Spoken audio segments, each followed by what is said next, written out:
Produit par Binge Audio.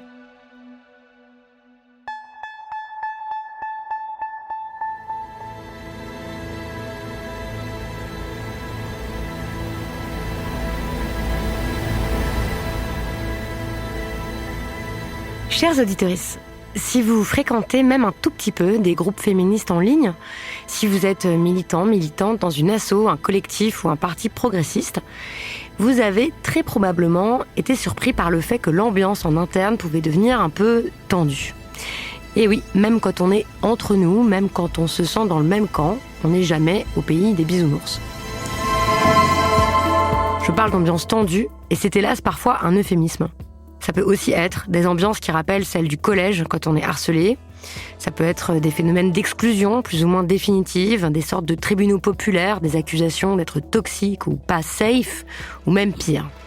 Et même si vous n'avez jamais directement été visé, cette ambiance paralyse petit à petit, insidieusement, jusqu'à enlever parfois toute envie de s'engager ou avoir peur de penser différemment.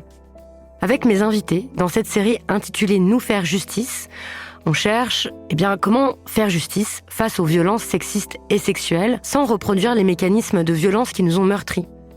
Comment est-ce qu'on trouve des manières appropriées de réagir aux désaccords et aux agressions ? On se demande comment on peut se passer de la police, de la prison, des punitions. Et on se demande comment réparer les effets de la violence, si c'est possible. Mon invitée, Elsa Deck-Marceau, est résolument du côté de la justice qu'on appelle transformatrice, celle qui vise à transformer la société tout entière et pas juste à punir des individus.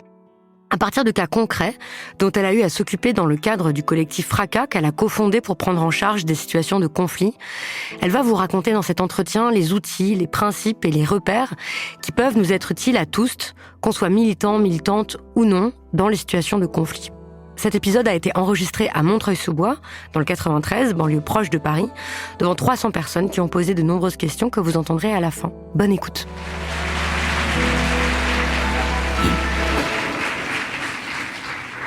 Bonsoir Elsa.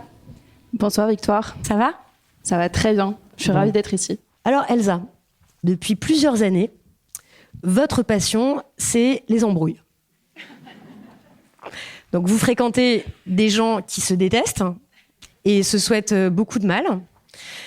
Dans les résolutions de conflits, vous passez des heures à écouter une version, puis l'autre version, puis encore une autre version. Vous passez énormément de temps à réfléchir à la source d'émotions très pénibles comme la rage, la colère, la tristesse. Vous êtes témoin de beaucoup de souffrances, de conflits parfois très très durs, dans des milieux où en principe tout le monde est d'accord pour s'aimer, pour s'entraider, pour être à égalité, pour construire un autre monde, un monde meilleur où il n'y aura pas d'oppression et pas de violence. Et pourtant, on se défonce la gueule. Et pourtant, on s'entre-déchire. Ça, c'est valable pour tous les milieux dits progressistes, qu'on parle d'associations, de partis, de collectifs. C'est valable pour les milieux féministes, les milieux écolos, les milieux queer, les milieux anarchistes, antiracistes, etc., etc. Et même si vous n'êtes pas directement militant ou militante, mais j'ai envie de dire que ça vaut aussi pour les groupes des humains en général, pour les familles, les bandes d'amis, etc. Donc forcément, vous avez été confrontés à des conflits, à des violences, à de l'injustice venant des personnes mêmes qui étaient censées être de votre côté, et peut-être c'est ça qui fait le plus mal. Ce constat-là, c'est ce qui vous a poussé à fonder le collectif Fracas en 2019, où avec d'autres bénévoles, vous accompagnez des groupes et des individus en situation de conflit et de violence. De ces expériences et de ces réflexions, vous avez tiré votre premier livre qui s'appelle « Faire justice ». Le sous-titre, c'est « Moralisme progressiste et pratiques punitives dans la lutte contre les violences sexistes ». Je dois dire que ça fait longtemps qu'on attendait un livre comme ça. Il est publié aux excellentes éditions de La Fabrique. Pour qu'on se rende compte de types de conflits, de situations que vous traitez, est-ce que vous pouvez commencer par nous raconter ce qui revient le plus souvent comme type de conflit au collectif Fracas quand on vous contacte via l'adresse mail ou via les réseaux sociaux? Sur quel type de cas on fait appel à vous le plus souvent? Je pense que principalement, il y a deux types de conflits qu'on nous ramène le plus souvent. Donc, le collectif Fracas, je l'ai créé pour à la fois accompagner des individus et des collectifs en situation de conflit, de faits de violence, etc., et qui savaient pas quoi faire pour y réagir sans faire appel à la police. Donc moi, ce que je préfère prendre en charge, ça va être plutôt les histoires qui concernent les conflits dans des collectifs. Et dans ce cadre-là, ce que j'ai le plus accompagné, c'était des conflits interpersonnels dans des collectifs où plus personne ne savait comment y répondre, comment en sortir, et qui finissaient par complètement bloquer le collectif tout entier, qui se retrouvait incapable de pouvoir agir et de pouvoir aller en manifestation, produire des textes, de pouvoir juste faire le travail pour lequel ils s'étaient rassemblés de prime abord. Donc ça, c'est la première chose, et c'est vraiment des conflits interpersonnels où il va y avoir des désaccords, que ce soit politiques ou juste de désamour interindividuel. Et la deuxième chose auquel on a fait le plus face, c'était les collectifs qui se retrouvaient confrontés à des dénonciations de faits de violences, notamment sexuelles, en interne, et qui ne savaient pas du tout comment y réagir. C'est-à-dire que, par exemple, la victime ne voulait pas porter plainte, ne pouvait pas ou ne voulait pas aller porter plainte.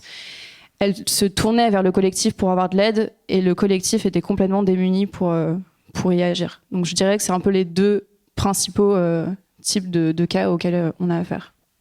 C'est des cas assez banals, en fait, qu'on est amené à rencontrer aussi dans nos familles, dans nos bandes d'amis, etc. On sait bien que, particulièrement, j'ai l'impression, ces 6 dernières années, depuis MeToo, que c'est quelque chose qui nous est certainement tous arrivé, de se dire, bah oui, on a dans notre entourage un frère, un ami, un camarade ou une camarade qui s'est rendu coupable de tel type de violence. Que faire ? Vous constatez que ce qui se passe en général, c'est qu'il y a peut-être encore plus de violence qui est produite suite à ces violences-là, parce qu'on n'a pas les outils, parce qu'on n'a pas les techniques, parce qu'on ne sait pas, parce que on a pris l'habitude de faire appel à la police et de se dire que c'était pas à nous de régler ce genre de conflit. Donc pour faire face à ça, vous êtes formé à plein de techniques, vous continuez de le faire. Vous êtes formé à la socio-analyse, au cercle restauratif, à des dynamiques de groupe, même à la communication non violente, etc., etc. On va revenir en détail sur ces techniques. Mais pourquoi, vu que ces questions-là vous passionnent, pourquoi vous vous êtes pas mise à travailler dans des institutions judiciaires, je sais pas, dans des services pénitentiaires d'insertion et de probation, à faire de la médiation, enfin à rentrer dans le système en fait pour régler ces problèmes? Parce que je pense pas que ce soit là qu'on trouvera les solutions. Et je pense que j'ai créé ce collectif et j'ai le parcours que j'ai parce que je voulais pouvoir répondre à des gens qui n'ont pas la possibilité de passer par ce parcours, justement. Il y a énormément de personnes qui ne peuvent pas faire appel à ces institutions-là et qui se retrouvent complètement démunies, et c'était ça qui m'intéressait le plus. Pour être clair, il y a plein de... Par exemple, ça n'aurait aucun sens, ou c'est très difficile de faire appel à la police quand on est une personne racisée, quand on sait l'état du racisme systémique dans la police, par exemple. Par exemple. Mais il y a aussi d'autres questions de principe. C'est très difficile d'aller voir la police quand il s'agit d'un proche. C'est très difficile d'aller voir la police quand on est contre la police, les tribunaux, etc. Est-ce que c'est votre cas ? Est-ce que vous vous inscrivez dans cette pensée de l'abolitionnisme pénal ? Oui, je me place tout à fait dans cette pensée de l'abolitionnisme pénal. Donc l'abolitionnisme pénal, c'est une philosophie politique, c'est une approche théorique qui vise à abolir un système profondément injuste, les institutions judiciaires, pénales, avec les tribunaux, la police, etc. Donc effectivement, moi je me place tout à fait dans cette approche, et c'est depuis 4 ans que j'agis dans ce sillon-là, en essayant de découvrir ce monde immense et merveilleux qu'est l'abolitionnisme pénal. Donc c'est un mouvement de pensée qui existe depuis les années 70 à peu près, et qui va de pair avec l'idée que la justice peut être une justice transformatrice. Est-ce que vous pouvez nous expliquer en quelques mots ce qu'est cette justice transformatrice ? La justice transformatrice, c'est un changement complet de la manière dont on peut percevoir la justice et dont on pratique la justice. La justice transformatrice, c'est une justice donc, qui est profondément abolitionniste, c'est-à-dire qu'elle ne repose pas et qu'elle ne souhaite pas reposer sur un système judiciaire, pénal, etc., et qu'elle cherche plutôt à répondre en dehors de ces systèmes-là, de ces institutions-là, aux faits de violence, aux conflits qui traversent des communautés. Donc la justice transformatrice a été... le terme de justice transformatrice a été créé dans les années 90, mais s'ancre dans une généalogie beaucoup plus longue, féministe, queer. La justice transformatrice a été créée par des communautés qui ne pouvaient pas ou ne voulaient pas faire appel à la police. Des communautés queer, des communautés racisées, des communautés antivalidistes, etc. Et qui étaient des personnes qui n'avaient pas le choix de faire appel à la police pour répondre à leurs propres conflits, parce qu'elles savaient que faire appel à la police, ça voulait dire rajouter de la violence sur la violence. Donc ça, c'est de là d'où ça vient. Aujourd'hui, en France, ce terme a été ramené depuis, je dirais, les années 2015. Enfin, c'est un terme qui est extrêmement récent et qui vient tout droit du monde anglo-saxon, du Canada, des États-Unis. Donc c'est quelque chose qui est assez récent. Donc la justice transformatrice, pour la faire courte, C'est une justice qui voit le fait de violence et le conflit comme une opportunité de transformer à la fois les individus qui sont pris dans ces dynamiques-là, mais aussi la société de façon beaucoup plus large. Ça va être une justice qui ne voit pas le moment de problème commencer au moment où il y a eu un vol, au moment où il y a eu un conflit, etc., mais bien en amont, avec tout le contexte socio-économique qui a permis au fait de violence de pouvoir arriver et de pouvoir sortir du bois. Donc la justice transformatrice va accompagner les victimes. Si on parle par exemple de violence qui oppose une victime et un auteur, va accompagner par exemple la victime, va accompagner aussi l'auteur, mais surtout aussi va accompagner la communauté qui est autour et voit une responsabilité énorme de la communauté dans le fait de violence, dans le fait que le fait de violence ait pu arriver. Donc nous, c'est quelque chose en tout cas, c'est quelque chose que moi j'ai découvert au fur et à mesure de mes années avec Fracas. C'est pas quelque chose que j'avais pensé dès le début. Mais en tout cas, quand j'ai découvert ça, je me suis dit, mais c'est ça la solution, parce que si on peut travailler sur le contexte, si on peut travailler avec les gens qui sont autour, qui de mieux placés pour intervenir que les personnes qui sont directement concernées par les faits de violence, c'est les personnes qui savent à quoi vous ressemblez quand vous êtes dans vos bottes, droit dans vos bottes, en accord avec vos valeurs. C'est aussi les personnes qui peuvent vous appeler à l'ordre un peu quand vous sortez de ces valeurs-là. Et c'est des personnes qui vont pouvoir vous aider à vous transformer, par exemple, quand vous commettez des violences. Mais c'est aussi des personnes qui vont pouvoir vous aider quand vous avez vécu des choses difficiles et qui vont pouvoir vous accompagner sur le long terme. Donc nous, on travaille avec cette approche-là transformatrice, avec à la fois les personnes directement concernées, mais aussi les personnes qui sont autour, les communautés autour, les collectivités, et en espérant à terme que ça pourra changer le monde dans lequel on se trouve. Donc vous êtes pour l'abolition de la police, de la prison, des tribunaux, des institutions judiciaires telles qu'on les connaît, mais dans le livre, vous écrivez que vous ne cherchez pas l'abolition de la violence. Pourquoi ? Je pense que ce serait beau de souhaiter l'abolition de la violence, mais je pense que c'est pas possible. Que la violence est inhérente à nos rapports sociaux, et que c'est à partir de ce constat-là qu'on va pouvoir travailler et qu'on va pouvoir changer le monde dans lequel on se trouve. Mais je pense que ce serait complètement absurde de chercher l'abolition de la violence. Je pense que ça, c'est pas possible. Cette pensée de justice transformatrice et l'abolitionnisme pénal, ça s'inscrit en faux contre l'idéologie punitive, qui est l'idéologie avec laquelle on a tous grandi, en fait, qui comprend par exemple l'idée que quand on a fait une erreur, quand on a commis une violence, il faut une sanction, il faut être puni, parce que ça dissuade de recommencer, que c'est parce qu'on a peur d'être puni qu'on s'empêche de faire telle ou telle chose, que s'il n'y avait pas la peur du gendarme, c'est ça qu'on entend souvent, les gens feraient n'importe quoi, ils pilleraient les magasins, ils feraient toutes sortes de choses terribles. Et puis, que quand on a commis un préjudice, il faut qu'il y ait une souffrance pour payer ce préjudice, la loi du talion, quoi. Œil pour œil, dent pour dent. Bon. Cette idée-là, elle est vraiment répandue. On a probablement été élevés comme ça enfants. On continue d'élever les enfants comme ça, hein. Et pour rentrer dans le vif du sujet, c'est quoi les punitions dans le milieu militant progressiste, hein ? Alors, on est plein de ressources. Il existe énormément de... Et oui, de châtiments de punitions. Ouais. J'ai vu une diversité de choses se mettre en place, des châtiments corporels, des châtiments moraux, voilà. Ce que moi, j'ai le plus accompagné, ça va être la première chose, ça va être l'isolement d'une personne qui a commis une faute. Alors, on parle de faute, c'est bien beau de parler de faute. Est-ce qu'on parle de violence ? Est-ce qu'on parle de violence physique, de violence sexuelle, etc. Je fais un petit aparté, mais dans le livre, je définis pas ces termes. Je définis pas le terme de conflit, je définis pas le terme de violence, et c'est un choix conscient. Puisque je pense que déjà je donne énormément de références, et je pense que je peux que vous inviter, vous, à vous renseigner sur ces différents termes-là et à vous faire votre propre idée. Et je pense que c'est très important de les discuter, de les définir ensemble avec vos amis, votre entourage, etc., pour comprendre tous les enjeux qu'il y a derrière. Et je pense pas que donner une définition écrite noir sur blanc, ça puisse répondre à tous les enjeux qui sont derrière ces termes.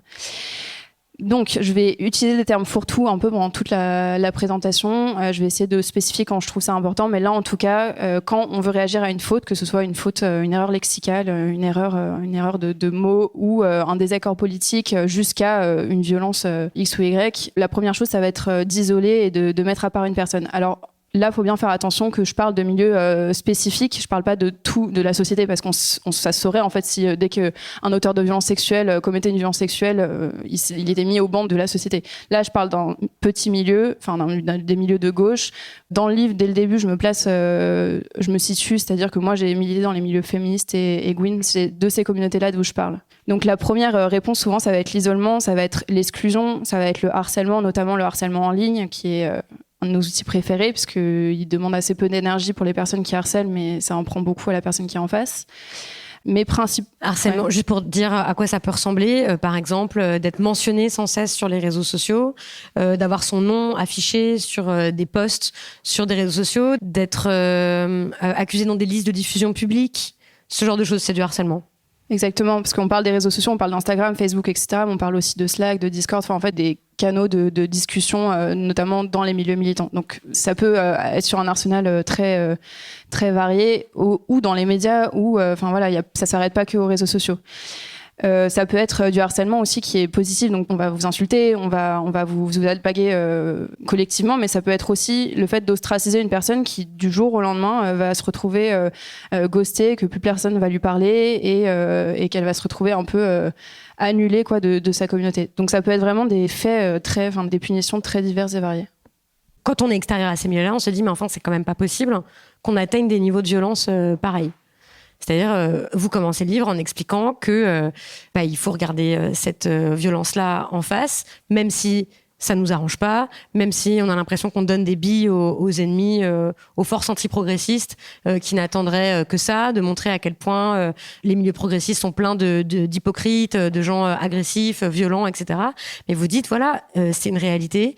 Il y a des gens qui sont poussés au suicide par la mise au banc, par exemple, de communautés, et ça génère quand même énormément de souffrance.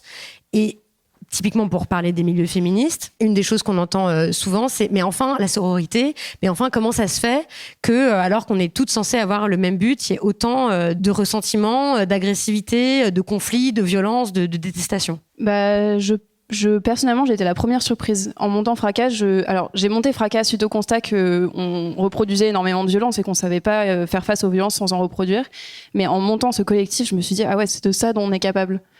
Et donc vraiment, même moi, en fait, vous disiez au début, on sait, nous, que ça existe, mais en fait, même moi, je savais pas l'ampleur que ça avait. Et j'ai écrit ce livre aussi comme témoignage de ce qui se passe, parce que je pense qu'il y a plein de gens aujourd'hui qui sont pas au courant, ou juste vous allez repartager un post, mais vous savez pas non plus que derrière, ça va participer, par exemple, à un mouvement plus large de harcèlement vers la personne, etc. En fait, on sait pas ce qui se passe et c'est très difficile d'en parler, de se confronter les uns les unes les autres sur ces sujets. Il y a une clé d'explication que vous donnez que je trouve vraiment intéressante, qui est qu'il y aura un phénomène de vase communicant entre d'un côté le fait que toutes ces luttes progressistes là, on peut pas vraiment dire que ça ait gagné quoi que ce soit ces dernières années, pas tellement, enfin pas autant que ce qu'on aimerait. Donc on se sent très impuissant parce que en fait on voit prospérer les forces les plus réactionnaires, on voit monter les forces fascistes, on voit la planète être détruite, etc. Donc on se sent très très impuissant. Et qu'en fait, le rigorisme, l'intransigeance dont on fait preuve dans nos milieux, c'est par compensation, quoi, face à l'impuissance collective et politique plus générale. Autour de moi, juste pour parler de mes cercles, et je pense qu'on peut parler de ça de manière beaucoup plus large, je me sens très impuissante face à la situation actuelle, socio-économique, écologique. On se retrouve dans des crises sans précédent et on nous dit que ça va pas s'arranger. Ça nourrit un sentiment d'impuissance qui est énorme. Et donc je pense que pour beaucoup, et de façon complètement inconsciente, le fait de rechercher de la puissance va se faire dans notre précaré. Ça va se faire sur la personne qui est à côté de nous, parce que quand on frappe la personne qui est à côté de nous, enfin frapper symboliquement, pas forcément physiquement, mais quand on touche la personne qui est à côté de nous, les conséquences de ça sont beaucoup plus visibles et concrètes et directes que si j'essaye de m'attaquer à Total ou à l'État. Donc ça va être beaucoup plus facile de réprimander quelqu'un pour un mot, un geste, quelque chose qui sortirait de ce qu'on estime être la bonne manière d'être ou la bonne manière de militer. C'est beaucoup plus facile de toucher à cette personne qui est à côté de nous plutôt que d'aller voir Darmanin pour lui tirer les oreilles, par exemple. Mais et on ferait pas ça, bien sûr, mais oui, mais voilà, moi, ça me fait poser question sur. Vous avez parlé de notre ministre actuel de l'Intérieur, donc qui est accusé de viol. En fait, on pourrait dire, lui aussi, c'est un individu, en fait, et aussi, on s'en prend à lui comme symbole, et c'est très grave et tout ça, ce qu'il a fait. Mais il y a aussi le truc d'individualiser, en fait, les colères, de combattre le système en entier. Tout à fait. Alors, la différence notamment entre la justice transformatrice et la justice punitive, ce qu'on pourrait appeler la justice punitive d'un côté, ça va être que la justice punitive va identifier et punir une personne pour des agissements en particulier. Donc ça, c'est le but de la justice punitive, c'est-à-dire on va identifier une erreur et on va punir cette personne pour ce qu'elle a fait. Là où la justice transformatrice ne cherche pas nécessairement à identifier une personne pour ses erreurs et à punir la personne, mais bien plutôt à comprendre tout ce qui s'est passé autour. Donc ça va être moins dans l'individualisation de la peine, c'est-à-dire que oui, c'est une personne qui a fauté et oui, il va falloir faire quelque chose pour réagir face à cette personne, mais c'est aussi tout le contexte qui est autour qu'il va falloir prendre en charge. Par exemple, si une personne vole, j'utilise toujours cet exemple débile, mais si une personne vole une pomme, au lieu de juste punir cette personne qui a volé une pomme, il faudrait comprendre pourquoi elle a eu besoin de voler cette pomme et comment on va pouvoir agir sur ce contexte, son contexte par exemple économique, pour faire en sorte qu'elle ait plus besoin de faire ça. Donc ça va être moins individualisé que de comprendre globalement qu'est-ce que cet acte-là dit de notre système dans son ensemble. On a évoqué ce rigorisme, cette intransigeance, le fait que on connaît tous et toutes soit on a été attaqué soi-même, soit on y a participé, soit on a vu des gens qui étaient attaqués dans nos milieux, et que ça produit une forme quand même de paralysie.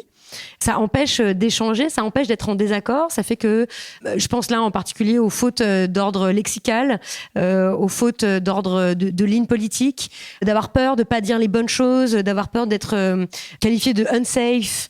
Donc de pas safe parce que on aurait trigger les autres, on aurait toutes ces choses-là. Vous soulignez à quel point ça paralyse, ça empêche de penser, même ça rend parfois difficile le fait d'écrire. On renonce en fait parce qu'on imagine à l'avance toutes les critiques qu'on va pouvoir nous faire, et que précisément la pensée politique, la lutte et tout, ça avance comme ça normalement. Ça avance en faisant des tentatives, en essayant de formuler des hypothèses un peu foireuses, mais du coup de les formuler, on peut en trouver des meilleures. Ça du coup ça annule ça. Donc ça rend la réflexion politique assez difficile. Et puis ça empêche, comme on a tellement peur du conflit, ça empêche d'en avoir. Or, il y a aussi cette idée de base qui est que le conflit est sain, peut être sain, qu'en fait des conflits on en rencontre tout le temps, sans arrêt. À quoi ça sert le conflit ? Le conflit pour moi c'est une mine d'informations sur à la fois nous, comment on agit dans le monde, comment on se comporte avec les gens, comment on va réagir, qu'est-ce qui nous fait réagir, mais c'est surtout une mine d'informations par rapport à nos collectifs et comment les collectifs fonctionnent. Alors, et ça peut fonctionner notamment à l'échelle de la société. Quand il y a des grands conflits politiques, par exemple, ça dit beaucoup de comment cette société-là fonctionne. Mais au niveau d'un collectif, quand il y a un conflit qui éclate, ça va nous montrer énormément de choses, notamment déjà, qui va se retrouver à prendre parti contre qui ? Donc, les différentes parties au sein du groupe. Ça va être qui va décider que le conflit est arrêté, qui a assez de pouvoir pour dire là, maintenant, le conflit est arrêté et ça s'arrête, on passe à autre chose. Ça va être qui va avoir assez de pouvoir et assez pas d'ascendant, mais de pouvoir sur les autres pour être entendu, et qui va pas pouvoir être entendu. Donc, ça nous dit énormément de choses de nos fonctionnements collectifs. Et je pense qu'il faut absolument qu'on essaye de se former et qu'il y ait une sorte d'autodéfense au conflit pour qu'on puisse arrêter d'en avoir absolument peur et que ça nous permette d'être en désaccord, que ça nous permette d'avoir des débats sans que ça dise qu'il y a une bonne personne et une mauvaise personne avec une bonne manière de penser et une mauvaise manière de penser, et qu'à partir du moment où on sortira de cette sorte de binarité-là, peut-être qu'on pourra nourrir des postures diverses et variées, et que surtout on pourra sortir du consensus dogmatique où chacun pense ou mime de penser la même chose que son voisin par peur de sortir du lot et par peur de dire nos pensées les plus problématiques. Sauf que tant qu'on n'ira pas jusqu'au fond de ces pensées les plus problématiques, on ne saura pas c'est quoi le problème avec ces pensées-là et comment on peut se mettre d'accord ensemble, comment on peut aller vers une idée qui est plus salvatrice et plus fédératrice. Parce que tant qu'on n'a pas cette discussion-là, on pourra pas aller dans ce sens-là. Et on restera frisé un peu dans cette peur d'être la mauvaise militante de la personne à gauche. Je lisais récemment qu'en France, on est 60% à pas être formé aux gestes de premier secours. C'est un rapport avec la suite. On sait pas faire des massages cardiaques, on sait pas faire des positions latérales de sécurité, faire des manœuvres de Heimlich, tout ça, contrairement à d'autres pays qui ont appris, eux, à faire ça, à être formés, alors que ça pourrait sauver des vies, d'être formé au premier secours, alors que, en fait, dans 9 cas sur 10, ce sont des proches qui vont être impliqués dans des situations de grande urgence et qu'on pourrait sauver. Voilà, ça vient d'un rapport de la Croix-Rouge. Donc on devrait tous se former au premier secours. Est-ce que de même, on devrait tous se former au premier geste en cas de conflit ? Et si oui, à quoi ressembleraient ces gestes-là ? Oui, je pense qu'il faudrait qu'on s'arme pour le conflit et qu'on fasse de l'autodéfense au conflit, et ce serait super de ne plus avoir peur d'être dans cette situation de conflit. À quoi ça ressemblerait ? Très bonne question. Déjà, je pense que ça commencerait par une bonne thérapie ou assimilée, parce que je pense que le principal, ça va être de se connaître et de pouvoir comprendre comment on réagit face à l'adversité, entre guillemets, ou face à quelqu'un qui n'est pas d'accord avec nous. parce que souvent ça fait très peur et c'est normal. Donc je pense que ça serait la première chose. Alors si on parle de conflit, c'est peut-être différent de si on parle de violence, parce que si on parle de violence, par exemple, l'urgence première, ça va être de mettre en sécurité les personnes qui sont concernées par les faits de violence. Et ça va pas être la même chose si ça va être un conflit. Si on parle de conflit avec diverses protagonistes. De désaccord, ça c'est pas pareil. Si on parle de désaccord, c'est vraiment pas la même chose. Et si on parle de désaccord, au contraire, il faut y aller. Il faut rentrer dedans, il faut comprendre, il faut analyser ce qui est en train de se passer. Il faut qu'on puisse en discuter tous ensemble. Et du coup, ça demande juste peut-être un peu de clarté, un peu aussi d'éthique, parce que souvent, on a beaucoup de mauvaise foi dans ces situations-là. Par exemple, être capable de reconnaître qu'on a tort ou qu'on a changé d'avis ou qu'on a été convaincu par un argument. J'ai très rarement vu ça. De dire, ah oui, en fait, vous avez raison, j'avais tort. C'est vrai. Non, je me dis, ça, c'est un des trucs... Ok. Oui, c'est vrai. Je pense que ce serait ça, un peu les premiers secours, mais c'est très large et c'est encore à faire. À l'inverse, dans les récits de conflits qu'on vous rapporte, parce que tout ça est très, très détaillé, hein, vous voyez les SMS, on vous donne vraiment énormément de détails. Est-ce que vous repérez des réflexes, des sales habitudes, hein, des trucs qu'on fait sans y penser, qui ont tendance à empoisonner les conflits, à les empirer? Ce serait l'équivalent de donner de l'eau à quelqu'un qui vient d'avoir un accident, par exemple. Il ne faut pas faire ça. Est-ce que vous voyez des choses qui empoisonnent les conflits? Par exemple, parce que c'est une amie qui m'avait fait remarquer ça il y a quelques années. Alors moi, j'arrête, quand je suis en conflit avec quelqu'un, de lire les messages de cette personne avec un ton. Vous voyez, avec le ton. Voilà. Je trouve déjà ça améliore les trucs, par exemple, et ça met à distance le conflit. Donc de pas dire, et donc là, tu sais pas ce qu'elle m'a envoyé? Elle m'a envoyé un truc, elle a fait alors voilà, je voulais te dire que je trouve ça vraiment complètement injuste ta façon de réagir. Voilà, bon. Et en fait, cette personne n'a pas dit ça avec ce ton parce qu'elle l'a écrit, donc elle le dit pas comme ça. Voilà. Et du coup, je le vois que je le dis souvent à des proches, par exemple. Et je trouve que ça permet de mettre un tout petit peu de distance dans le truc. Ou je sais pas, ce truc de, mais on va y venir parce que après c'est tous les outils que vous donnez dans le livre, de faire la différence entre les faits, le ressenti, etc., etc. Mais voilà, peut-être un truc. En tant que personne directement concernée par le conflit, je ne sais pas si j'ai des conseils. Par contre, j'ai des conseils pour les personnes qui sont autour. Voilà. Je pense qu'il y a beaucoup de gens qui pensent que la loyauté envers ses amis, c'est toujours être là en soutien et absolument appuyer tout ce qu'elle est en train de dire et l'engrainer un peu dans le truc qu'elle est en train de vivre avec la personne en face. Je pense que c'est bien parfois de dire, bon là, on va se prendre 5 minutes, on peut en reparler dans 2 jours quand tu auras le temps d'y réfléchir et on va redescendre et on va temporiser. Donc je pense que temporiser, c'est la meilleure chose à faire dans les 3/4 des cas, à part qu'on parle encore une fois de faits de violence où là il faut prendre les choses dans l'immédiat. Mais quand on parle de conflit, voilà, ne pas se tromper. La loyauté, c'est pas aller dans le sens absolument de la personne et l'engrainer parce que ça lui fait pas du bien, tout simplement. C'est pas quelque chose qui est agréable d'être en colère absolue contre une personne. Donc ça va être peut-être reprendre avec elle les faits et reprendre le message en disant ah bah ça va, elle a pas l'air si vénère que ce que tu es en train de dire. On peut essayer d'y réfléchir ensemble. Mais c'est aussi de pas prendre pour argent comptant ce qu'une personne très en colère va nous dire et va vous communiquer. Dans le livre, vous placez plein de repères pour faire justice, plein de distinctions qui sont confuses et difficiles à faire. Peut-être prendre un exemple concret qui fait partie de ceux que vous avez le plus fréquemment rencontrés dans des milieux où on se fréquente beaucoup. Mais forcément, il y a beaucoup de relations interpersonnelles intimes qui naissent, donc des amitiés très fortes, des couples, des relations amoureuses, sexuelles, etc. Et donc, il arrive que ces personnes-là soient en conflit pour des raisons interpersonnelles. Par exemple, quand il y a des cas de violence, des accusations perpétrées d'une personne sur l'autre, voire entre elles, et les deux s'entre-accusent. Qu'est-ce qu'on fait dans ce genre de cas ? Je pense, je peux pas répondre à cette question de manière complètement abstraite, dans le sens où, par exemple, si on parle de violence entre hétérosexuels, peut-être je réagirais pas de la même manière que si on parle de violence entre queer, ou si on parle de violence... Enfin, en tout cas, je pense que le premier chose que moi je ferais, ce serait d'un peu de regarder dans quel contexte on parle, de quel rapport d'oppression on parle, etc. Donc ça, c'est déjà un facteur qu'on pourrait récupérer et récolter quand on nous dit ça. Mais surtout, est-ce que déjà j'ai besoin de prendre position ? On vient me voir avec cette histoire, est-ce qu'on me demande un conseil parce qu'on ne sait pas du tout quoi faire, ou est-ce qu'on me dit juste genre ah t'as entendu, c'est ça qui s'est passé entre ces deux personnes ? Je pense que si je suis dans le deuxième cas de figure, personnellement, ça m'intéresserait pas trop et je pense que ça me concerne pas énormément et je pense qu'il y a aussi quelque chose où on n'est pas obligé de répandre ces rumeurs, tout le monde n'est pas obligé de réagir à la situation et souvent ça crée un peu une surenchère où tout le monde va avoir un petit peu son mot à dire et puis on va continuer d'en parler, faire du bouche à oreille et ça va grossir. Donc peut-être déjà, si on parle d'un conflit, c'est ça que je vous conseille de faire. Si on parle de violence, je pense déjà m'assurer que la situation est arrêtée. Si c'est des violences qui sont encore en cours, là, pour le coup, on a une responsabilité collective et individuelle à réagir et à faire en sorte que ces violences s'arrêtent. Donc déjà, se renseigner auprès des personnes concernées pour voir où est-ce qu'elles en sont Ce qui est compliqué à faire si on connaît pas du tout les personnes. Mais bon, dans un second temps, je pense que je m'armerai avec d'autres gens parce que faire ça seul, c'est pas quelque chose que je conseillerais. C'est extrêmement fatigant de prendre en charge des gestions, des histoires de violence.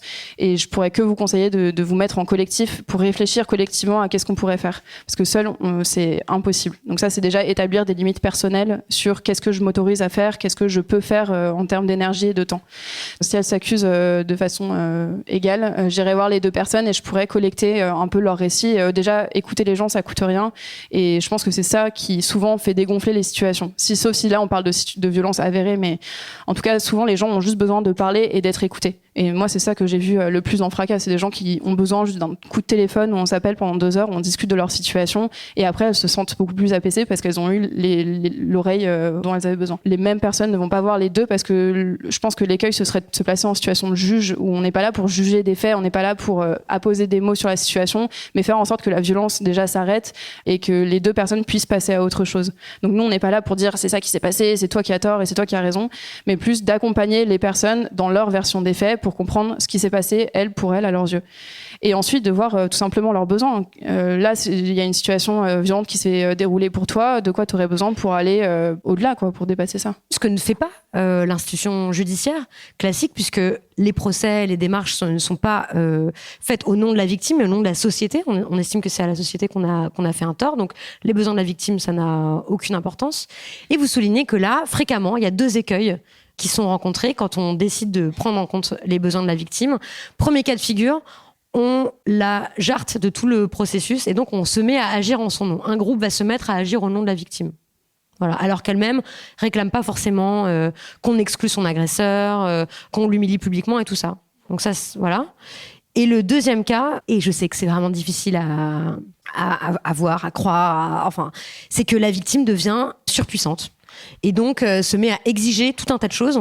Et le groupe, parce qu'elle est une victime, ne peut pas lui refuser.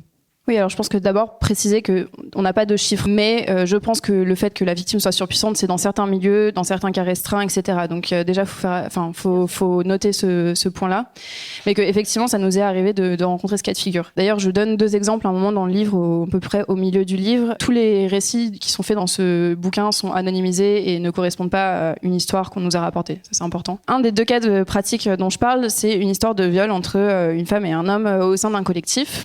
Non, d'ailleurs, ils sont pas forcément au sein d'un collectif, juste ils sont amis.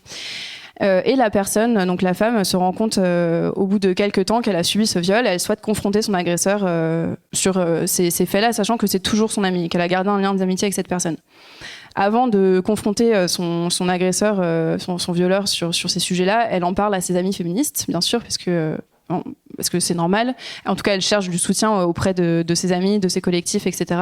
Et elle décide finalement de le confronter sur ce qu'il a fait. Ils en discutent, puis à la fin, elle décide malgré tout de garder son lien d'amitié avec lui, pour X raisons qui lui sont propres. Et lui, de son côté, entame un processus, un travail de réflexion sur ce qu'il a mis en place. Il va avoir des cercles de parole pour pouvoir parler à ses pairs, et puis il va avoir un psychologue, etc. Il se fait suivre par des thérapeutes, etc. Donc il entame quand même quelque chose. Il y a quand même un processus qui est mis en place de son côté. Elle a décidé de pas couper les liens avec lui parce qu'elle a décidé ça et c'est son choix. Sauf que quelques années après, elle reçoit un mail qui lui annonce qu'elle a été exclue des différents lieux de sa ville. Donc des différents lieux, bars, endroits militants, enfin voilà, des différentes associations. Et le mail est écrit par des féministes, un groupe de féministes qui ne signent pas nominativement le mail, qui signent juste au nom collectif. Et qui ne dit pas ni ce qui lui est reproché, juste on dit qu'elle est en connivence avec un violeur et que c'est une amie des violeurs, quoi, en gros. Donc elle, recevant ce mail et ne faisant pas tout de suite le lien avec cette histoire première, commence à faire un petit peu son enquête et finalement se rendre compte que c'est cette histoire-là dont il est question, qu'elle aurait, d'après les yeux de ces personnes-là, elle n'aurait pas traité de façon assez dure cette personne-là, son violeur. Et que d'après ce groupe-là, elle aurait dû couper les liens et être catégorique sur le fait qu'elle condamnait entièrement et complètement, notamment en arrêtant de parler à cette personne et en critiquant peut-être publiquement aussi cette chose-là qu'il avait fait, et que c'est ça qui lui est reproché. Alors que c'était son choix, quoi. C'était un processus conscient où elle s'était posé des questions et elle avait décidé de faire ça à la fin. Et donc, à la fin, elle reçoit ce mail et finalement, elle se retrouve isolée de ses lieux communautaires, alors même que c'était quelqu'un qui militait depuis des années dans les milieux féministes, notamment contre le viol, contre les violences sexistes et sexuelles. Et voilà. Et donc, elle se retrouve aussi un peu seule à porter ce mec parce que finalement, tout le monde lui a tourné le dos plus ou moins aussi. Et elle se retrouve assez isolée. Donc là, ce qu'on peut voir, pardon, je reviens à votre question initiale, mais ce qu'on peut voir, c'est que elle, son choix finalement a disparu dans la volonté collective de ce que t'aurais dû faire, ce qu'il aurait dû se passer, c'est ça la bonne manière d'être militante, c'est ça la bonne manière de lutter contre les violences sexuelles. Et là, ton comportement n'était pas symboliquement n'était pas raccord avec ce que nous on attendait d'une bonne féministe. Et donc, elle a finalement fini par disparaître des réseaux de sa ville et ça a été extrêmement délétère pour elle. Typiquement un cas de call-out contre elle. Alors voilà, parlons-en aussi, parce que c'est quelque chose sur lequel vous travaillez beaucoup au collectif Fracas. Le call-out, donc ça vient du verbe anglais interpeller, c'est le fait de dénoncer publiquement, en nommant la personne et les faits. Balance ton porc, MeToo, c'est un call-out géant. Enfin, souvent quand même dans les récits et les témoignages qu'on a pu lire en ligne de MeToo, il n'y a pas de nom. D'ailleurs, la plupart l'immense majorité des témoignages sont anonymes, anonymisés, on ne sait pas qui est l'agresseur, etc. Mais c'est vrai que ça a quand même permis ça. Ça a permis ce système-là d'atteindre l'impunité dont bénéficiaient des hommes généralement puissants, des hommes blancs, cis, hétéros, riches, qu'il était impossible d'atteindre autrement. Avec le collectif Fracas, vous écrivez que vous n'avez pas de position de principe contre le call-out, vous ne trouvez pas que c'est une bonne arme ou une mauvaise arme. Vous écrivez que c'est, dans certains cas, la seule solution possible, mais que dans des plus petits milieux, quand ça atteint des personnes minorisées d'une façon ou d'une autre, c'est plus délicat. Et vous expliquez même que désormais, cette pratique-là, c'est assez répandu, c'est comme si c'était la seule qu'on pouvait imaginer, jusqu'au point où des personnes vous contactent pour savoir comment réussir leur call-out. Qu'est-ce que ça vous inspire ? Qu'est-ce que Ce sera le nom de mon prochain livre, en 10 étapes, comment réussir un call-out. Je pense qu'effectivement, après MeToo, après tout ce qui s'est passé, le call-out est devenu l'outil féministe par excellence face à tout un tas de situations qui sont maintenant hyper variées. On parle plus juste de violences sexistes et sexuelles qui ont été produites par des personnes qui ont du pouvoir et qui ont un capital symbolique, financier, social qui leur permettrait d'échapper à la justice et face auquel le call-out, ce serait finalement la seule solution possible. On parle de personnes qui...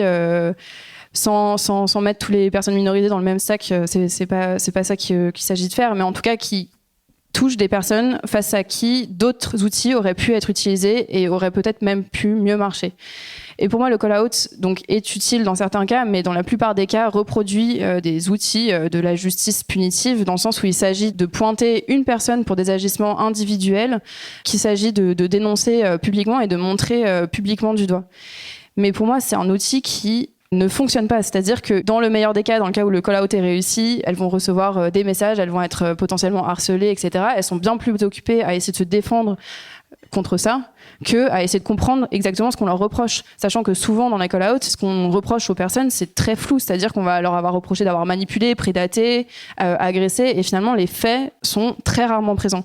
Donc finalement, la personne qui se retrouve call-outée doit d'abord peut-être faire une petite enquête pour savoir de quoi il s'agit exactement. Sophie, elle en a déjà une idée, mais moi j'ai suivi plein de personnes qui n'avaient aucune idée de ce qu'on leur reprochait vraiment, et elles étaient en toute bonne foi, vraiment, elles voulaient savoir ce qu'on leur reprochait, elles voulaient pouvoir contacter les personnes qu'elles avaient face à qui qu'elles avaient violentées ou qu'elles avaient blessées, et c'était pas possible parce qu'elles ne savaient profondément pas de qui on parlait ni de quoi on parlait. Et je pense que n'importe qui pourrait se retrouver dans cette situation d'ailleurs. Vous avez dit que souvent on ne sait même pas quels sont les faits, ce qui amène à une autre distinction sur laquelle vous appuyez dans le livre, et qui est un outil fort utile, qui est de faire la distinction entre les faits et le ressenti. Alors c'est vrai qu'on vient d'un endroit, d'une culture où on ne croit pas les personnes minorisées, on ne croit pas la parole des femmes, on ne croit pas la parole des personnes racisées, des personnes queer, etc. Toutes les personnes en situation de domination, ça va avec le fait qu'on discrédite leurs paroles, ce qu'elles ressentent, ce qu'elles vivent. Leur vécu n'a pas d'importance. Alors forcément, on a dit qu'il s'agissait maintenant de croire et d'écouter le ressenti des personnes. Bon, un des effets pervers de ça devient que un ressenti exprimé a valeur de fait, a valeur de vérité absolue. Par exemple, j'ai ressenti de la violence. Je me suis sentie agressée. je me suis sentie violentée quand tu as dit ou fait telle ou telle chose.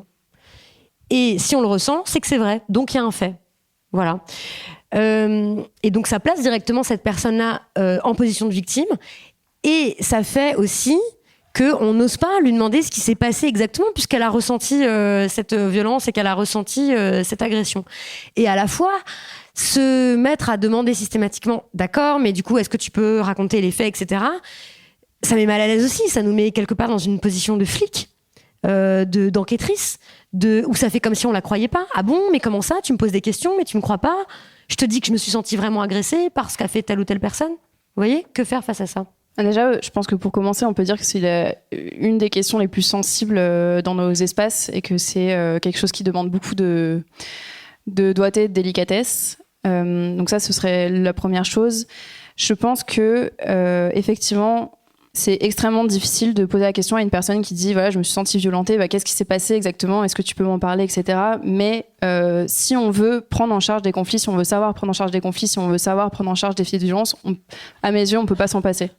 C'est-à-dire que aller complètement dans le sens d'une personne qui dit j'ai ressenti une agression, alors même que à nos yeux, ce qui s'est passé, c'est pas exactement une agression. Pour moi, c'est pas non plus lui rendre service, dans le sens où c'est pas la même posture que elle va pouvoir avoir si c'est une agression ou par exemple si c'est un conflit. Donc ou un inconfort. Ou un inconfort. Ou quelque chose de très désagréable ou d'autres cas de figure encore. Oui, bien sûr.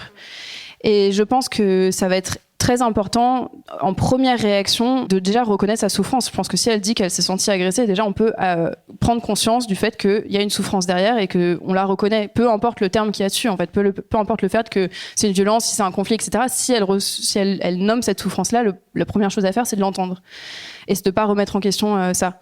Par contre, le terme qui est dessus, je pense qu'en fonction de si c'est un conflit, si c'est un inconfort, si c'est une violence, les outils à mettre en place derrière vont être très différents. Et donc c'est pour ça que c'est très important de nommer, de réfléchir ensemble à c'est quoi les définitions qu'on donne à ces termes, mais de pouvoir nommer avec elles si finalement on pense que c'est plutôt de l'ordre de l'inconfort ou du conflit, que c'est pas forcément une agression.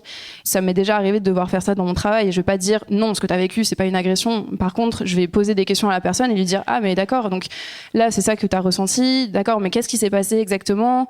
Ah mais est-ce que tu le vois comme ça, mais est-ce que tu pourrais le voir de telle manière? Et en fait ça va permettre à la personne aussi de se décentrer par rapport à comment elle a réagi de prime abord et éventuellement de l'amener ensemble, si c'est pas une violence avérée, quoi, de l'amener ensemble vers le fait de le considérer autrement, tout simplement. Et ça lui permet aussi de sortir peut-être d'une position où elle va être dans une position de victime, dans une position passive, à une position où elle va avoir du pouvoir par rapport à la situation. Parce que dire qu'on est victime d'une violence, c'est pas la même chose que de vivre un conflit. C'est clair que dans un conflit, on va avoir tendance à avoir plus de pouvoir sur la situation pour faire en sorte que soit le conflit s'arrête, soit que la situation change. Là où dans une situation de violence, les rapports de pouvoir sont tellement déséquilibrés que c'est ça qui a pu permettre l'occurrence de la violence. Donc ça va être quand même des réactions derrière qui vont être très différentes. Et je pense que amener les gens à réfléchir sur qu'est-ce qu'on nomme une agression, qu'est-ce qu'on nomme un conflit, qu'est-ce qu'on nomme un viol, et qu'une agression n'est pas forcément un viol, etc. Tout ça, en fait, ça va aussi permettre qu'on ait des mots beaucoup plus concrets et qui pointent de manière beaucoup plus précise la réalité. Et ça va rendre nos luttes beaucoup plus efficaces aussi sur un long terme. Enfin, je veux dire, si on est bien d'accord qu'une agression n'est pas forcément un viol ou qu'un conflit n'est pas forcément une agression, et ben ça va nous permettre d'appréhender les choses différemment et d'inventer des outils adaptés aux conflits et aux violences qu'on traverse. Mais aussi de regarder en face des situations plus troubles, plus confuses. Je pense à tous les mécanismes de projection qui ont lieu, aux mécanismes aussi induits par les traumas. Et forcément, des milieux militants avec des personnes minorisées, il est évident que plein de personnes sont très, très traumatisées.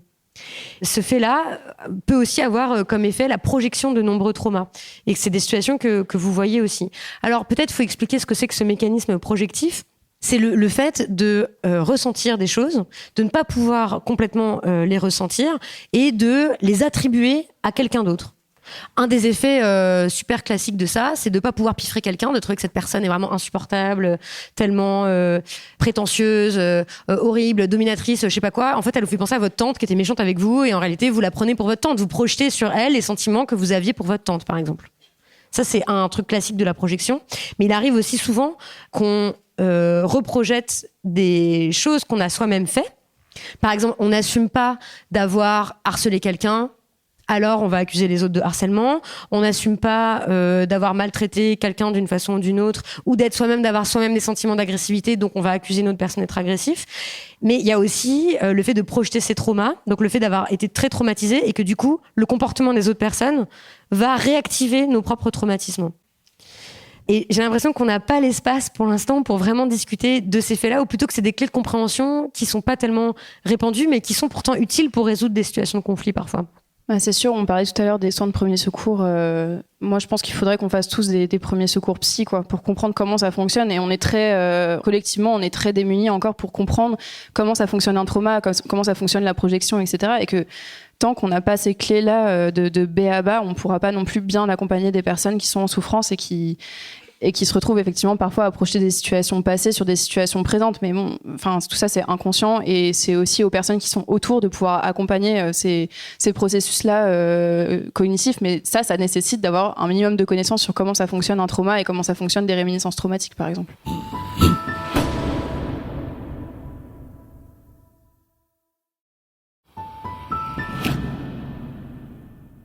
Vous vous appelez aussi à faire la distinction entre ce qui est de l'ordre de l'autodéfense et des limites avec la vengeance, notamment sur, moi je l'ai dit, plein d'autres l'ont dit, je crois même dans un épisode j'ai raconté ça, qu'il y avait quelque chose de jouissif à regarder des scènes de vengeance dans les fictions, et aussi à fantasmer le fait de passer à l'acte, voire de passer à l'acte.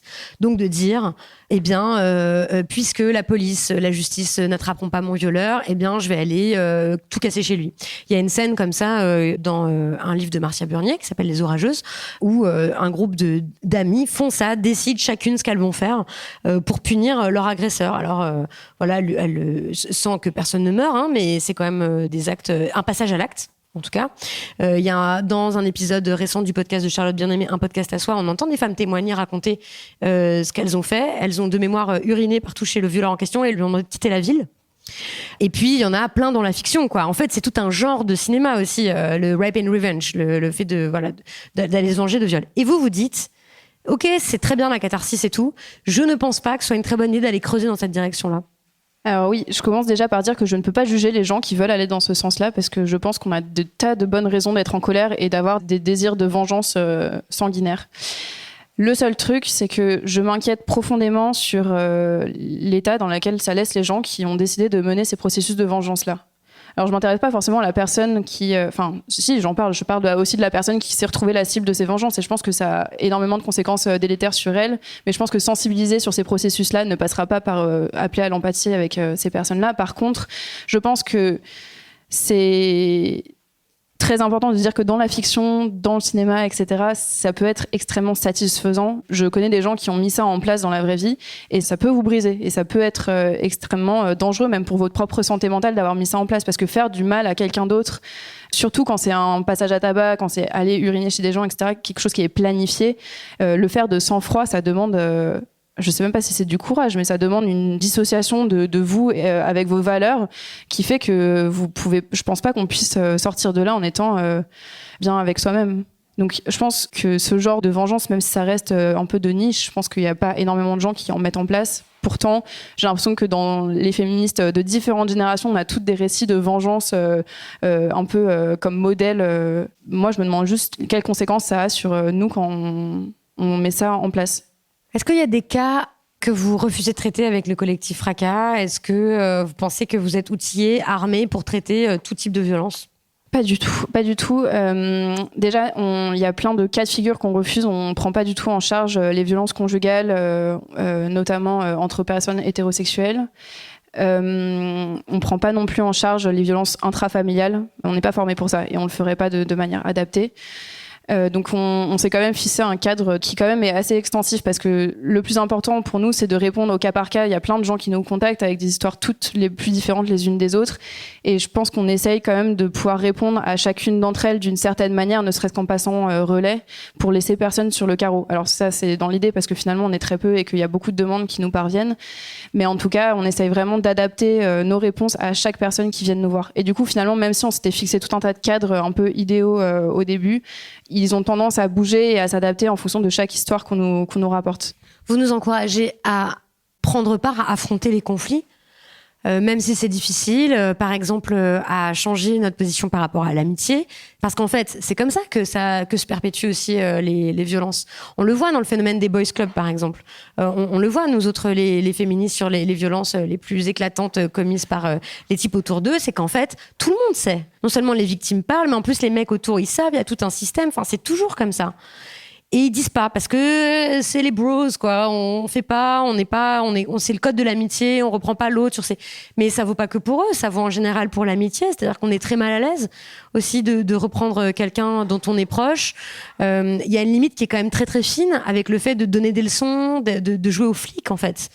Et ben les gens peuvent nous en vouloir de ça. On peut perdre ses amis. Ça vaut aussi avec les addicts, par exemple. Dire, tu as un problème d'addiction, vraiment, tu vas mourir, en fait, si tu continues comme ça. Arrête de boire. Enfin, on a tout le temps ce genre de problème, je veux dire. Je pense que c'est notamment un des héritages de la justice institutionnelle, mais on donne très peu de poids à l'entourage dans la prise en charge des faits de violence. Et je pense que pourtant, les réactions de l'entourage, des amis, mais aussi, si on parle plus largement des communautés qui sont autour, c'est quelque chose qui va changer complètement la phase de la prise en charge qui va être derrière. Et je pense qu'on peut dire que pour moi, dans les faits de violence, notamment unilatérales, etc., où tout est clair et qu'il y a des violences avérées, la responsabilité de la communauté qui est autour est tout aussi importante que celle de l'auteur. C'est-à-dire que la réaction des personnes qui vont être autour va permettre énormément de choses. Déjà, je pense que c'est important pour les amis, mais pour la communauté autour, de réfléchir sur quelle est ma responsabilité. Comment, moi, j'ai permis que cette chose-là arrive. Et ça va être de réfléchir ensemble sur quels sont les rapports de force qui sont au sein du groupe. Mais est-ce qu'on a encouragé la prise de substances qui a fait que la personne a perdu le contrôle? Qu'est-ce qu'on a mis en place, en fait, collectivement pour faire en sorte que ce fait-là arrive? Mais aussi, le fait qu'il y ait une communauté, ça va permettre de mettre des choses en place qui n'auraient pas été possibles sans. La justice institutionnelle nous enseigne que ça va être un auteur vs une victime et que c'est que ces deux personnes-là qui sont concernées par le fait de violence. Or, je pense que vous avez tous et toutes des personnes autour de vous qui ont vécu des violences et que ça vous a vraiment touché personnellement. Donc, par exemple, on a déjà monté des cercles de parole pour les proches de personnes auteurs parce qu'on sait, et je pense qu'on pourrait en monter aussi pour les proches de personnes victimes, parce que ces personnes-là sont touchées directement et vivent des conséquences, même parfois au quotidien, de ce que leur proche a fait et de la manière dont ces proches-là sont traités par les autres personnes. Donc c'est des gens qu'il faut aussi prendre en charge, les gens qui sont autour. Et ça va permettre aussi que ces personnes-là puissent accompagner de façon adaptée les personnes qu'elles connaissent et dont elles ont la meilleure connaissance. C'est bien vos proches, c'est vos amis, c'est vos amants, etc., qui ont la meilleure connaissance de vous et qui pourraient vous accompagner et vous aider dans ce que vous traversez de manière la plus adaptée possible. Là, on parle toujours comme si c'était nous les proches, les témoins ou les victimes. Mais évidemment, en fait, on est tous probablement auteuristes de violence aussi. C'est-à-dire que quand vous parlez de processus d'exclusion, de participer à l'isolement de quelqu'un, à la dénonciation, à des call-outs, etc., évidemment, quand on le livre, on est forcé de se demander ce que soi-même on a fait. Dans quelle mesure est-ce qu'on a participé à des exclusions, à du harcèlement, à telle ou telle chose, donc de faire son propre examen de conscience, aussi religieuse soit cette expression. Et j'ai repensé à toutes les histoires que j'ai entendues depuis. Alors même si on fréquente pas exactement les mêmes milieux, je dirais que moi mon milieu c'est quoi les féministes médiatiques, des journalistes progressistes, les gens qui ont des comptes Instagram, ce genre de choses. Voilà, il y en a eu des histoires, il y en a eu des trucs et assez cruels en fait, des personnes qui étaient cancel de leur propre milieu. Et je dois avouer que j'ai pas spécialement tenu à les soutenir. Ça fait drôle quand vous lirez le livre de regarder soi-même ce qu'on a fait. Est-ce que vous avez un conseil pour regarder ça en face ? Je pense que c'est très dur de regarder ça en face parce que dans les milieux féministes, sans vouloir faire des grandes généralités, on s'est beaucoup construit sur le « eux », nous. C'est-à-dire nous, les bonnes personnes qui avaient la bonne pensée et qui allions pouvoir changer le système, et eux, les personnes privilégiées, les détentrices du pouvoir, etc. Et en fait, quand on pose cette question-là, pour moi, c'est ça qui traverse tout le livre, c'est comment on va pouvoir porter une continuité de la responsabilité. Comment on va pouvoir les traiter, eux, comme nous, on devrait se traiter avec une même rigueur et une même attente vis-à-vis de nous. Et du coup, pour moi, ce livre, ça a été exactement un examen de conscience. Ça a été de me dire, OK, à quel moment j'ai mis en place des choses que je suis moi-même en train de critiquer dans ce livre, et je peux que inviter toute personne à le faire, parce que c'est sûr que nous-mêmes avons reproduit des violences, c'est sûr que nous-mêmes avons déjà participé à des exclusions, à du harcèlement, à tout ce genre de choses, mais comme des violences sexuelles probablement. Enfin, je veux dire, il n'y a pas que des victimes, il y a aussi tous les violeurs qui sont dans le noir, dont on voit pas le visage. Donc, il s'agit aujourd'hui de faire un examen critique des mouvements féministes, de ce qu'on a permis, de ce que ça a permis, de nos milieux à tous et à toutes, enfin en tout cas de nos entourages et de nous-mêmes aussi, de comment on a participé à ces processus-là. Et arrêter de penser qu'il y a eux qui sont des monstres, donc avec tous les agresseurs, etc. Et nous qui sommes les bonnes personnes. Parce que avoir cette pensée-là, ça nous rend impossible le fait d'avoir un miroir qu'on regarde avec lucidité. Et pour les auteurs aussi d'ailleurs.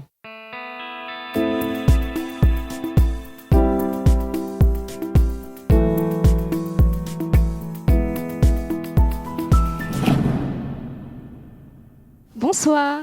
Merci beaucoup pour votre intervention. Moi, j'ai une question plus concernant vraiment par rapport à Fracas, par rapport à la temporalité de Fracas. Je voulais savoir à partir de quand est-ce que ça s'arrête, entre guillemets, votre intervention par rapport aux faits de violence. Comment ça se passe de votre côté ? Est-ce que vous devez avoir, j'ai pas envie de parler de preuves ou de choses comme ça, mais à quel moment ça s'arrête et vous jugez que vous avez été efficace, entre guillemets ? C'est une très bonne question. Alors, au début de chaque suivi avec les personnes, donc on commence déjà par nous contacter par mail. On répond pas aux réseaux sociaux, sachez-le. Juste par mail, on nous contacte en nous faisant part d'une histoire. On va ensuite proposer aux personnes de faire un appel. Donc, ça va être pareil pour tout le monde, 2 heures d'appel, 2 heures ou moins, enfin voilà, mais en tout cas, on propose un créneau de 2 heures d'appel pour comprendre la situation un peu plus dans les détails. À partir de là, souvent, comme je disais tout à l'heure, l'appel suffit et on s'arrête là. Parce que la personne n'en ressent plus le besoin d'aller plus loin. Si on estime qu'il faut faire un suivi plus long dans le temps, on va cadrer ça en termes de temps, d'objectifs et d'argent. C'est-à-dire que pour nous, déjà, on se fait payer, même si c'est une somme symbolique, on prévoit du prix libre, mais c'est important pour nous de mettre une distance à travers cet outil-là. Donc, on va prévoir dès le début un cadre temporel où on va se dire, bon, bah, voilà, on se donne 3 mois avec tel objectif. Au bout de ces 3 mois-là, on va voir si ces objectifs-là ont été remplis, et s'ils n'ont pas été remplis, on va reprévoir une autre période de X temps. Donc, c'est vraiment faire en sorte qu'on ne se retrouve pas, parce que nous, on n'est pas psy et on n'est pas professionnel du droit. C'est-à-dire que c'est important pour nous de dire qu'on a des limites et qu'on va pas se retrouver à faire 3 appels de 2 heures par exemple qui là pourraient s'apparenter à un suivi thérapeutique. Par contre, nous on va être là pour mettre en place des outils et pour mettre en place des choses concrètes avec la personne en fonction de ses besoins et en fonction de nos capacités. Et du coup, dès le début, le temps on le connaît. On a un forfait horaire et on se dit à tel moment on va refaire le point ensemble pour voir si tu as encore besoin de notre aide. Mais ça va jamais être nous qui allons juger si la personne a encore besoin de nous parce que nous on est juste là au service des gens qui nous contactent. On est là pour les accompagner mais c'est eux qui savent ce dont ils ont besoin et envie. Donc c'est eux qui décident. Tous les collectifs, mais ça c'est expliqué par le domaine de la psychosociologie par exemple, tous les collectifs passent par plusieurs phases, notamment la phase de la lune de miel du début où tout le monde est d'accord, tout le monde s'adore, etc. Il n'y a aucun problème. À la phase de, effectivement, on découvre qu'il y a des positions divergentes, il y a de l'altérité au sein de nos collectifs et finalement... Et des gens qui nous saoulent. Et des gens qui nous saoulent, et des gens qu'on n'aime pas, etc. Et en fait, la capacité du collectif à rester ensemble, ça va être est-ce qu'on va dépasser ou pas cette seconde phase en disant, en fait, on est différents, on pense pas les mêmes choses, mais comment on va pouvoir quand même militer ensemble. Et je pense qu'il y a des collectifs qui ont fait ça très bien. Bonsoir. Bonsoir. Merci pour tout ce que vous avez dit ce soir. Moi, je voulais revenir sur les solutions à court terme. Enfin, j'ai bien compris que la solution à long terme, c'était de comprendre quelle était vraiment la source du problème et d'essayer d'agir de manière globale dessus. Et vous avez parlé des solutions à court terme comme la revanche, le call-out ou l'isolement, mais vous avez dit vous-même que c'était pas des solutions idéales. Du coup, je vois pas trop c'est quoi les solutions à court terme. Ce que normalement on punirait, ce serait quoi les solutions à court terme ? C'est une très bonne question. Alors, nous, on a un collectif formé par peu de personnes. On a, dès le début, travaillé sur nos limites de ce qu'on pouvait proposer en termes d'accompagnement, sur nos limites personnelles, sur nos limites collectives. Et du coup, c'était très important, dès le début, de pouvoir se mettre au travail avec des professionnels, pas forcément des institutions judiciaires et pénales, mais des professionnels de soins divers et variés, des professionnels du social, des professionnels vers qui on allait pouvoir relayer, en fait, les personnes qui nous contactaient. Parce qu'on ne travaille pas du tout seul là-dedans, et la justice transformatrice, c'est pas juste 3 personnes qui ont décidé de faire le bien, c'est aussi apprendre à comment on va pouvoir aider les personnes là dans l'immédiat, si elles ont besoin, je sais pas, d'un logement, si elles ont besoin d'avoir accès à, je dis n'importe quoi, de la nourriture ou ce genre de trucs. Ça va être d'abord comment on va pouvoir répondre à ces besoins-là, comment on va pouvoir l'accompagner concrètement en la relayant vers des professionnels qui, en fait, ont une meilleure connaissance du terrain que moi sur ces questions. Et ça va d'abord être en lien avec ces personnes-là. Sinon, nous, on pourrait pas du tout faire ce qu'on fait seul. On travaille avec le CRIAVS dont vous aviez parlé au début de l'émission. On travaille avec des associations d'aide aux victimes. On travaille quand même avec des acteurs institutionnels parce qu'aujourd'hui, on n'a pas les moyens encore de mettre en place tout ce qu'on aimerait mettre en place en termes de justice transformatrice. C'est quelque chose auquel je crois, c'est quelque chose dans lequel j'ai envie d'avoir de l'espoir. Mais là, pour l'instant, actuellement, le maillage associatif ne nous permettrait pas de pouvoir porter toutes ces affaires-là en autonomie en nous passant des acteurs institutionnels. Donc, les premières étapes avec les personnes, ça va être est-ce que là, tu as ce qu'il te faut pour faire face à la période difficile que tu es en train de traverser. Et pour la plupart des cas, on peut pas traiter le conflit là maintenant tout de suite, on peut pas traiter la violence là maintenant tout de suite parce que c'est pas le moment pour la personne. D'abord, nous on va temporiser, on va essayer de la relayer vers des professionnels compétents et ensuite on pourra travailler sur sa situation avec elle. Mais par exemple, si je vois qu'une personne est en détresse psychologique incroyable, c'est pas à ce moment-là où je vais m'asseoir avec elle en disant mais est-ce que tu as pensé à l'autre personne en face de toi, comment elle se sentait là-dedans. Enfin non, c'est le moment où en fait je vais devoir lui donner des billes pour faire face à la situation difficile qu'elle est en train de traverser.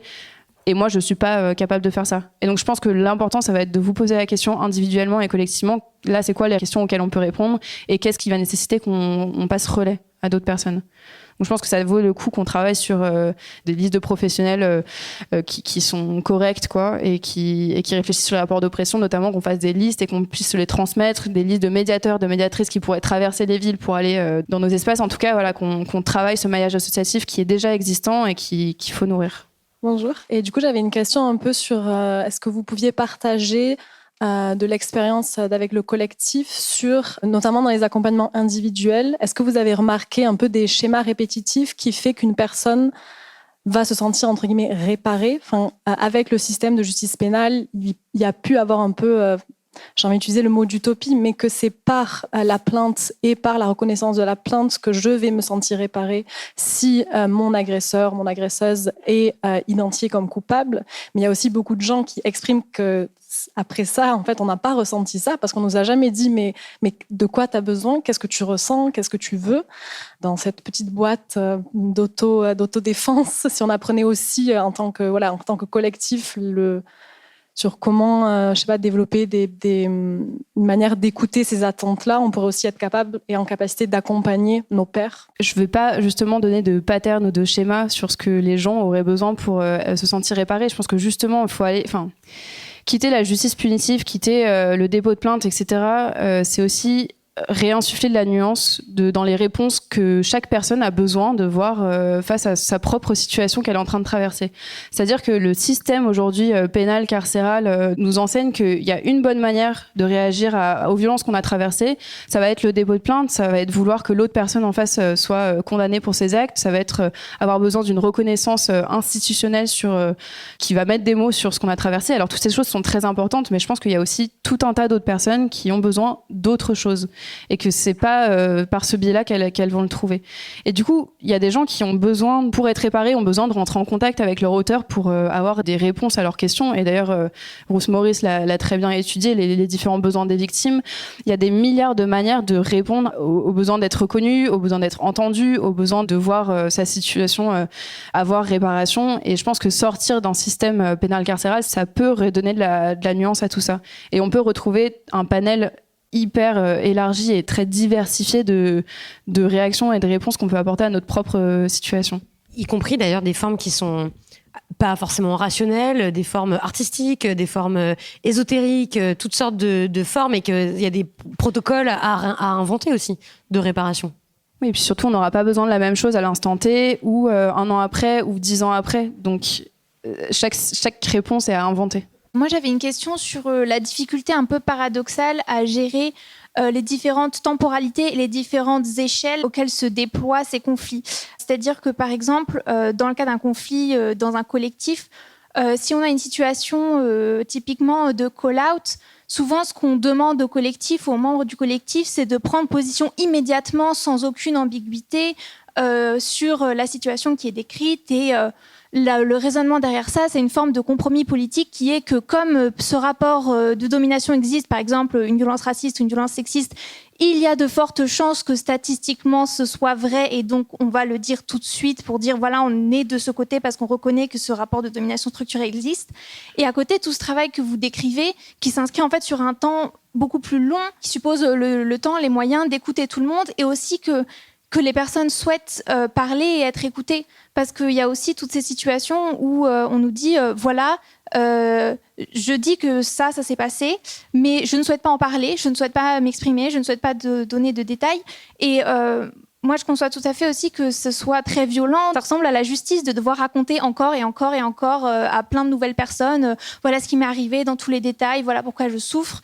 Et du coup, ma question, c'est comment on pourrait se positionner, parce que j'ai l'impression que dans tous les cas, on perd, parce que c'est pas bien si on dit rien. Et en même temps, si on n'a pas, en fait, les personnes ne souhaitent pas s'engager dans ce processus plus long qui pourrait nous permettre d'avancer ensemble, et on est un peu coincés. Nous, on a accompagné beaucoup de collectifs qui se retrouvaient face à des dénonciations publiques de leur propre collectif parce qu'ils n'auraient pas réussi à réagir assez vite face à une violence X ou Y.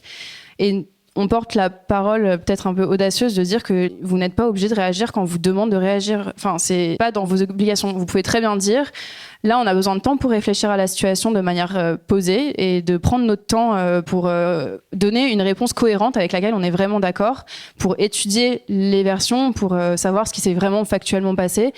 Et là, on va faire un communiqué jour 1 en disant, voilà, on va juste prendre notre temps. Et vous pouvez prendre un an. Enfin, je veux dire, vous avez pas la pression de devoir réagir là dans l'instant. Si vous avez déjà dit, on va prendre position. Le fait qu'on se taise, c'est pas une non prise de position, mais on va le faire juste dans le futur, le temps qu'on réfléchisse à la situation. Donc ça, je pense que c'est la première chose. Et le fait de prendre ce temps pour réfléchir, ça permet de sortir de ce sorte de consensus-là où finalement, on ne sait pas vraiment ce qui s'est passé, on ne sait pas vraiment avec quoi on est d'accord, mais on est très d'accord parce que sinon ça craint au niveau public et médiatique. Et je pense qu'aujourd'hui, il y a beaucoup d'organisations qui se retrouvent à avoir plus peur des médias et que c'est pour ça qu'ils réagissent que de vouloir vraiment faire du bien et faire les choses bien, tout simplement. Et du coup, c'est ça qu'on produit nous. Enfin, c'est ça que les milieux féministes produisent aussi en alpaguant la première personne qui n'aura pas repartagé la dénonciation ou qui aurait pas dit quelque chose assez rapidement. Il faut aussi que collectivement on arrête de faire ça parce que prendre du temps, c'est ça qui va nous permettre de réfléchir aux choses. Enfin, c'est normal, quoi. Comment se séparer totalement de la justice punitive ? Aujourd'hui, on est tellement dans une société où on a appris le bien et le mal par aussi cette justice punitive, par des lois, qu'elle permet aussi d'aider à se sociabiliser et à se donner une forme de morale où le bien est récompensé et le mal est puni. Pourquoi chercher du coup à la supprimer entièrement plutôt que de s'en servir en partie aussi, tout en minimisant ses effets ? Puisque effectivement, avoir une justice transformative dans laquelle on cherche à mieux comprendre le pourquoi et le comment, on peut le voir, comme vous l'avez dit, dans des cercles proches, alors que dans des cercles plus éloignés, c'est plus complexe. Donc un petit peu comment est-ce qu'on pourrait réussir à se servir des deux, en fait ? Je pense que l'abolitionnisme pénal, c'est moins une question de mettre à bas complètement tout le système. Bon, c'est aussi une question de ça, mais c'est plutôt une question de qu'est-ce qu'on va pouvoir penser par la suite. Et je me suis beaucoup posé la question pendant le livre de est-ce que parler d'un abolitionnisme pénal, par exemple, ça voulait dire parler d'un abolitionnisme législatif ? Est-ce qu'on met à bas complètement, par exemple, le système de loi ? Est-ce qu'on met à bas complètement le système de procès ? Et on en parlait ensemble. Je pense que c'est des questions qui sont à creuser et qui sont très intéressantes. Et nous, on se disait dans notre discussion préalable, là, vous avez remarqué que dans les processus que vous faites, quand il y a un appel aux institutions pénales, quand vous êtes saisi d'un conflit, les gens ont aussi fait appel à la justice et à la police, ça marche pas. On peut pas mener les deux de front. Et pour résumer le conflit que nous avions, parce qu'on cherchait des points de dissensus, moi en général je suis pour tout faire, tabler sur toutes les options, le développement personnel, les trucs politiques, l'activisme Instagram, les processus de résolution de conflits, les cercles restauratifs, les avocates féministes, les procès, tout en fait, tout ça va. De toute façon, on a... Enfin, c'est pas comme si on était en train de gagner. Je veux dire, donc en fait, c'est bien de servir de tout, voilà. Et vous disiez, non, mais en fait, faut être cohérent, quoi. En gros, si on est abolitionniste pénal, on va pas être travailler à l'intérieur comme avocate, comme magistrate et tout ça. Oui, déjà c'est quelque chose que je ferais pas parce que j'ai pas un doctorat en droit. Mais par ailleurs, effectivement, dans ce que vous disiez au début sur le fait que les deux systèmes de justice, moi, à mon sens, peut pas coexister parce que je l'ai vu et je l'ai accompagné dans certaines situations où, à partir du moment où les personnes ont déposé plainte, elles se retrouvent dans des situations où elles doivent absolument, par exemple, défendre leur version coûte que coûte, ou si, au contraire, il y a un dépôt de plainte qui est déposé contre elles, elles doivent se retrouver à aussi défendre leur version coûte que coûte. Et finalement, là où la justice transformatrice va être moins là pour trancher et pour juger qui a tort et qui a raison, mais plutôt accompagner les parties, finalement, l'intromission des avocats réaplatissait complètement les versions, et c'était très difficile d'aller au-delà des versions que les personnes donnaient aux avocats. Parce que finalement, ça pouvait les compromettre, ça pouvait les mettre en mauvaise disposition par rapport à la justice, voire donner des billes à l'autre partie pour discréditer leur version. Moi, j'ai l'impression que ça, sans forcément dire que c'est négatif, que ça reproduit le système d'une justice qui arrive de façon extérieure. Donc, c'est-à-dire qu'on est un collectif et on fait appel à une tierce personne ou à un tierce collectif pour venir résoudre un conflit.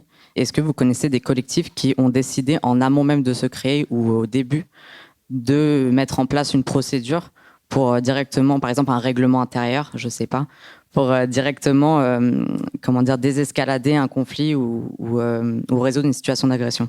Alors je pense que ce serait très beau que les règlements intérieurs règlent tous nos problèmes, c'est pas possible. Je pense que malheureusement, avant d'être confrontés à un conflit, déjà les gens pensent qu'ils vont pas être confrontés à des conflits. Potentiellement, ils prévoient jamais cette option. Mais surtout, je pense que ce qu'il y a de plus utile dans le cadre d'un conflit, c'est d'analyser un conflit passé ou un conflit qui est en train de se dérouler, et pas un règlement intérieur qui en fait va être très difficile à mettre en place parce qu'on n'a pas pensé à toutes les situations possibles et inimaginables. Et en fait, c'est pas souhaitable. Du coup, plutôt, ce que je conseillerais, ce serait de laisser le premier conflit se passer, de produire une analyse sur ce qui s'est passé, sur les enjeux, les obstacles, tout ce qui s'est passé autour de ce conflit, et ensuite de voir comment on peut mettre en place quelque chose pour le futur. Mais je pense qu'en amont du collectif, c'est malheureusement tous les règlements intérieurs que vous pourriez faire, ils seraient obsolètes. J'ai en tête les différents modèles d'organisation qui peuvent exister, notamment ceux où on attribue des responsabilités à certains et certaines et qui du coup créent un modèle hiérarchique. Et sachant qu'il y a un certain nombre de violences qui sont réalisées par les personnes qui ont ces responsabilités, qui ont une hiérarchie, moi je me questionnais sur si cette justice transformatrice et sa logique qui se veut reposer sur le collectif pour résoudre les conflits, est-ce qu'elle était compatible ou adaptable avec des modèles d'organisation qui sont hiérarchiques ? Je pense qu'elles le sont fort, tout à fait, parce que à partir du moment où la justice transformatrice, c'est une justice qui prend en charge et qui prend en conscience les rapports d'oppression, ça va être un endroit où aussi on va pouvoir rééquilibrer ça, même ponctuellement, et pouvoir porter une analyse approfondie là-dessus. Moi, j'utilise un outil qui s'appelle la socianalyse, dont tu as brièvement parlé à un moment. La socianalyse, c'est un dispositif qui s'étend de 3 à 5 jours à la suite d'une commande d'un groupe de personnes qui traversent des difficultés. Et c'est des intervenants extérieurs qui vont venir pendant 3 à 5 jours pour analyser les dynamiques collectives qui sont en train de se dérouler au sein du groupe. Analyser les dynamiques collectives, ça va permettre au groupe, dans la plupart des cas, de sortir de la situation difficile, de la situation qui est bloquée, en redistribuant un peu les dynamiques de groupe qui étaient préexistantes et qui posaient problème. Et du coup, au sein de ces espaces, de ces micro-espaces-là, ça va être des endroits où, par exemple, on va pouvoir visibiliser les rapports de force et d'oppression, les rapports de pouvoir qui opposent les gens en nommant. Et souvent, le groupe le fait très bien parce que le groupe sait très bien qu'il y a des rapports de pouvoir entre les différentes personnes. Et ça va être un endroit où on va pouvoir les analyser et les nommer. Et souvent, c'est là où le groupe permet des choses très belles. Ça va être un endroit où le groupe va contrebalancer à un endroit les rapports de pouvoir qui se jouent, par exemple, entre un patron et des salariés.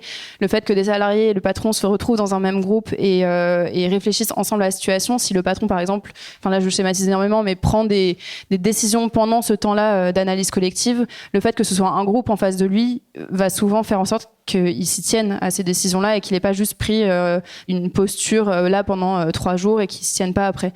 Donc en fait, le groupe permet quand même de rééquilibrer des rapports de force, même ponctuellement, et surtout après coup, de faire en sorte que ces rapports de pouvoir, vu qu'ils ont été visibilisés et nommés, on va pouvoir continuer à travailler dessus et à agir dessus. Merci beaucoup. Merci Elsa.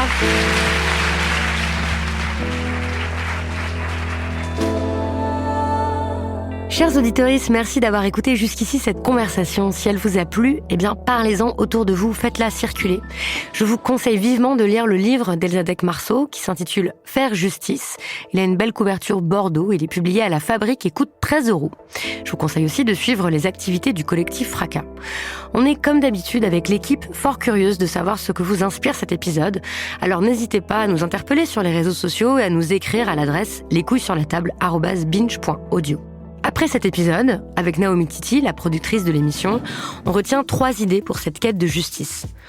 Premièrement, que le conflit n'est pas forcément à fuir. Le conflit, ça peut être un outil de transformation puissant et bénéfique pour toutes les relations, les groupes, les collectifs, à condition d'être bien traversé. Et que la justice elle-même peut se donner ce but, transformer la société. Deuxièmement, que nos traumas, nos blessures, nos préjugés plus ou moins inconscients pèsent fortement sur notre façon de gérer les conflits, d'où l'importance primordiale de les travailler, de les prendre en compte, pour tenter de ne pas commettre à notre tour d'autres injustices. Et troisièmement, que le moralisme réprobateur mène à une surenchère punitive qui nous paralyse. Pour le dire clairement, par exemple, tout le temps qu'on passe à se reprendre, à s'attaquer pour un mot mal utilisé, pour une position un peu bancale, pour des idées donc on va regretter après, et tout ce temps-là qu'on passe à se réprimander les uns les unes les autres, on le met pas dans l'action et dans la lutte. Nous faire justice, c'est un cycle de discussion dans le podcast Les couilles sur la table, produit par Binge Audio, à retrouver sur toutes les plateformes. Merci à la Marbrerie, cette belle salle de spectacle à Montreuil-sous-Bois en Seine-Saint-Denis, de nous avoir accueillis. Merci à Paul Berciot pour la prise de son, à Lise Niederkorn d'avoir monté cet événement. Merci à Naomi Titi pour la production et à Estelle Collat pour la réalisation. Et merci à vous tous, chers auditorices et chères personnes du public, pour vos questions, votre écoute, votre attention et votre soif de justice.